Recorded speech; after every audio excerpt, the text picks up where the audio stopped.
Welcome to Gamebreak. Wow, this is going to be an interesting episode. So we're talking about indie games. So what do you know about indie games? Well, what really makes an indie game is usually the lack of stable funding. Like most companies, EA, Ubisoft, they usually have stable funding coming from higher ups or a set amount of funds that they can use, like $1 million to make a certain game. Well, what are some of the indie games that you favorite over all the others? A couple I played in my pocket are Hotline Miami. It's a pretty old one, but highly addictive. And Omori came out somewhat recently, 2020, where it has a beautiful story. I've played a little bit of it. I just can't finish the game. I really need to finish the game. It's a bit slow. I can't blame you for that. But I know you really love Ultra Kill. Who doesn't? Who doesn't? Honestly, that game is so good. But then we also have Minecraft, surprisingly. Ooh, yeah. You want to talk about that? Yeah. It's an interesting subject because when it released, it was an indie game. It was made by very few people, not much funding. It was a very small game. It relied on the creativity of the players itself. But now it's bought by Microsoft. It's owned by Microsoft, which is one of the biggest corporations or gaming corporations in America, maybe the world. I think it's the world. So to call it indie game now, it's a bit iffy. It still falls under that category because in the beginning it kind of started like that. It But still does. if you were to call it an indie game now, like you said, it's kind of iffy. Yeah, very iffy because, I mean, it's owned by one of the biggest corporations. You can't call it much of an indie game compared to others. Yeah. I mean, there are, I'm going to give some examples of some of the best known indie games. There's Stardew Valley, Hollow Knight, you have Undertale, you have Hotline Miami, and I don't know how to say this one, but Hades. Then some of the big three of indie games are Minecraft, FNAF, and Terraria, but you can sub that out for Undertale, which we should all know Undertale in the big 25. It is a massive game. Deltarune coming out soon. Yeah? I haven't seen much news on it because I'm not too into it. But all I know is that everyone that likes Undertale, they're frothing over it. I mean, like you said, it separates a lot of the AAA games versus indie games because when they become a huge, relevant, modern game, they are such I don't know what word to use, but I find it to be such a shocker because it's someone who doesn't have all these masters in development. They have such a well-produced game that seems to have everyone head over heels for. Exactly. And it's made by such a small group of people, sometimes even just one person, to make such a grand accomplishment. It's mind-blowing. Though, if you look at the code of Undertale, Toby Fox, the creator of Undertale, he's not the best at it, but he made it through, and he made one of the best indie games. I mean, it's really the effort that counts. Or It really is. The message it can come across with Omori. That has such an outstanding message because I have seen a lot of spoilers for it. Beautiful. Oh, thankfully I did not have much spoilers in my playthrough. But how an indie game can start and grow is by focusing on a narrow scope, using available tools, assets, and building a community around it, like we see with FNAF, how it built that huge community where it's they want to learn everything about the game. Oh, yeah. Then, it can also need, growth from huge development, comebacks from, maybe, some players, they have complaints about the indie game itself, which allows it to grow more and become even better as a whole. What example do we have of that? Examples for players complaining? I don't have much because most indie games, they really fit a niche. So if a player complains, it's usually not the game's fault, it's usually the play. I don't want to blame the player, but usually indie games fill a specific part that you can't find anywhere else, like Ultra Kill, really fast gameplay. If they don't like it, I mean, there's not much you can do about it. I mean, some awards that indie games can win is the Independent Games Festival, the BAFTA Game Awards, and then there's probably a lot more that you can't really find that they earn even the chosen. I don't want to say chosen by the public or Yeah. If you're gonna give a game an award, especially for being an indie game, I'd say Player's Choice. I'm going to choose it.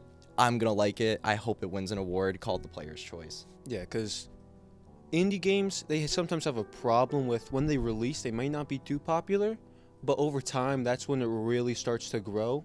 Like, obviously, Undertale, when it came out, super popular. But Hotline Miami, it was popular in the release. There's still a lot of fans now, but it probably was not going to win an award when it officially released. I mean, I wish they had like a popular vote type thing whenever they do that. It's like, even if the game wasn't featured in like a game award, you could still like vote it in, get that game an award, so then maybe even give the developer some funding so they can make another one. That'd be good. I mean, like, the only real, well, there's a lot of bads of indie game development, but there are some bads that we can obviously point out. It's usually like the lack of funding, not really having, sometimes even it comes down, or oh my god, excuse me, it comes down to the developer where it's like they might not have the motivation to make the game, or it's a lot of just the creator's own personal life that can prevent an indie game from even growing. Yeah.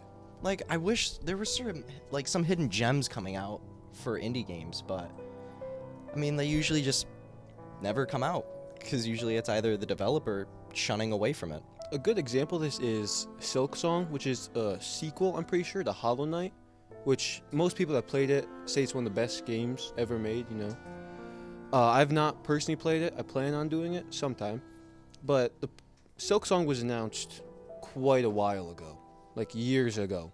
So that's one of the really big issues with indie games. You can't blame them because, you know, indie games, small team, they can't do much like a big company can. Though if you want a sequel, you're going to be waiting for quite a while. Yeah. I mean, I'm going to reference my teacher, Mr. Nicholas, but he brought up a game. I'm trying to find the name. Claire Obscura Expedition 33. It came from a small group of developers, but it sold over 2 million copies. A massive amount. Okay. It was made by Guillaume Broche. I'm pretty sure that's how you say his name.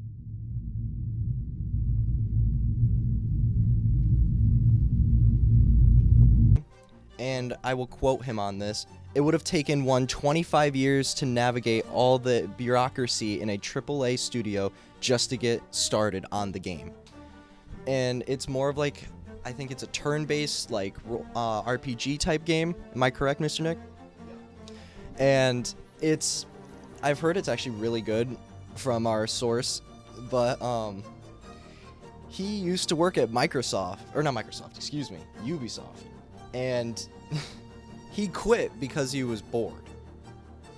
He really quit. He quit because he was bored. Can't blame him. That just shows that you can easily make a game on your own. Well, not easily, but like, you could probably make a really good game. If you have the drive and, you know, some fundings from either out of your own pocket or do a Kickstarter, I mean, hey, sky's the limit. Well, that was actually a really good term right there, sky's the limit. Thank you. But do you have any like personal problems with some indie games that you've played?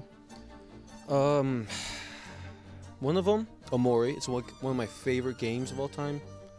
But its creator, what's her name again? Omocat. They have had some controversies, like a while ago, like a decade ago, 10 years ago, where they have said some very, how do I word this? Not nice stuff. You know? And what really hurts is that the creator really reflects the game that's made. Though I feel like the time span that was gone, and plus with the era those jokes were made in, I think it really was just kind of bad, edgy jokes is what I'm hoping for. Though I don't know too much about the creator. They really could be just a horrible person. I'd hope not, since the game is beautiful. It's an amazing story.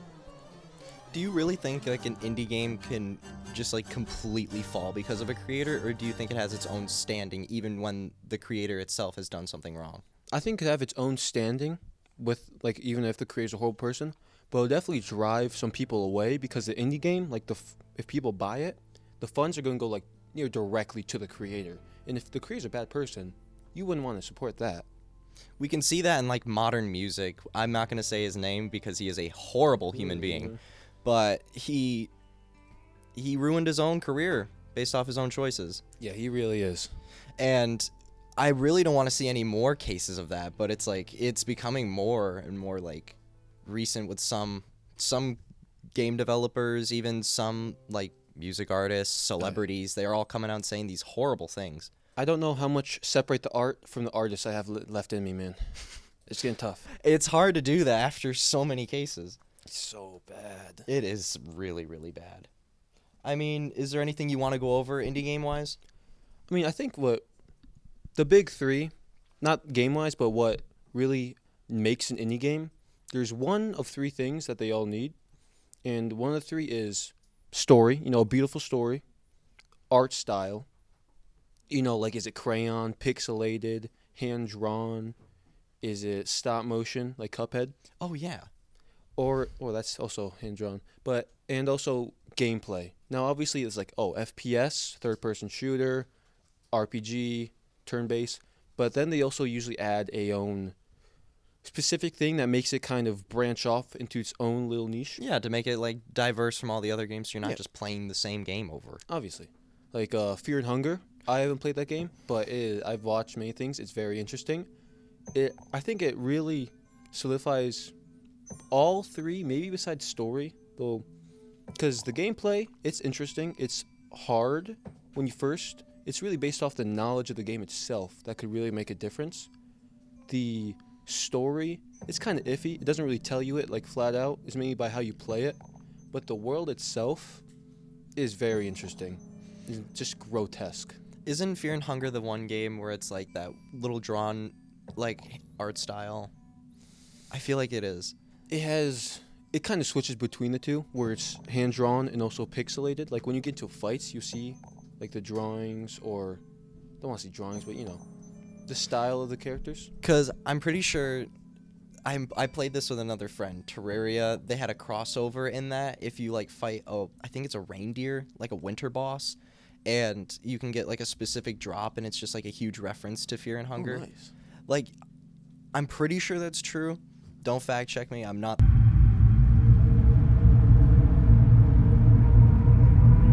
The smartest when it comes to games because I haven't been playing much recently, but I feel as if like when an indie game crossover like comes out, I feel like that's actually a lot more meaningful than like two AAA games crossing over. Because if you see like Fortnite crossing over with like Call of Duty, for example, You can't expect it. it's just mainly for the money. Yeah. If you see like two indie developers crossing over, you see like a huge difference in communities just like coming together on one small thing, like one small niche that like a select group can enjoy, versus just multi-million-dollar companies throwing out another collaboration. Man, it's like usually the soul of the person putting their project into another.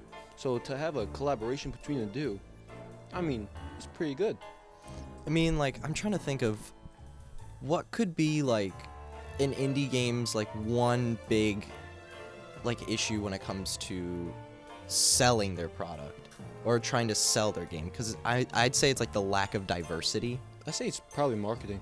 Marketing too, because if you have like a good concept and you just don't market it well, it kind of like just kills the game and all your funding is gone. I mean, their best marketing is usually YouTubers and like stuff on social media, because they're not going to be able to afford to like make it ads on YouTube or TV like other companies could. So they just kind of have to rely on the community as a whole to really put their game out there. I mean, because I love when YouTubers pick up like a niche game that I've seen before, and the feeling of like having an indie game or like a small game that you'd never think it covered by a YouTuber and watching their playthrough, it's like the best feeling. It's so cool. We can all agree on that. Unless they have a bad take on it, then Yeah, then it's like, push that to the side. yeah, your playthrough, I'll watch another day. Your opinion invalid. Is there anything else you want to cover? Let me think. Well, probably the influence of indie games. Because, how do I word this? Indie games touch a part of a person. Okay, that's the wrong word. Pause. Cut that out. Cutting But it. they can really, Entangle your soul or something. something like that, They really just can really dig into the emotions of a person better than companies can. Because usually, companies focus on profit. Right? You can't blame them, I guess. It's a bit I annoying. mean, it is a sometimes. big company, so Yeah, big company. But like indie games, they're usually a passion product made solely by the person or the team. So they really want to focus on something, they're gonna get it. I mean, we can compare that to like any modern media, or like a low artist like who hasn't hit mainstream. They're putting more of their passion into like say music, their drawn artwork, which I love seeing drawn artwork Oh, it's so good. getting like shown by a lot of people. That is something like not many people really understand that feeling. But as someone, I wish my projects would get more recognition, and that's just everyone. I think everyone wants their projects to get Everyone wants a little recognition. But when it's just you and yourself, getting that recognition is huge for you. And it can also bring that passion to make more games, to make more art, to make more drawings. And we don't see much of that nowadays, isn't it? Like, we don't see much of it. Not too much. I feel like it's just the lack of motivation. You can't blame them, though. Because, I mean, indie games, anyone can make them. That has its goods and its bads, though, because, you can flood the gaming marketplace with just absolutely crap indie games, just putting assets here and there. And that's what it could be. That could be the whole indie game for $5. I mean, didn't we see that with Lethal Company? How it just swept the media and now it's just gone? Yeah, I think it's really the lack of updates that really killed the game. It's a good game, don't get me wrong, with a pretty strong modding scene. Though the lack of updates on the game itself, and plus the gameplay loop, it can get repetitive and people can just stop playing.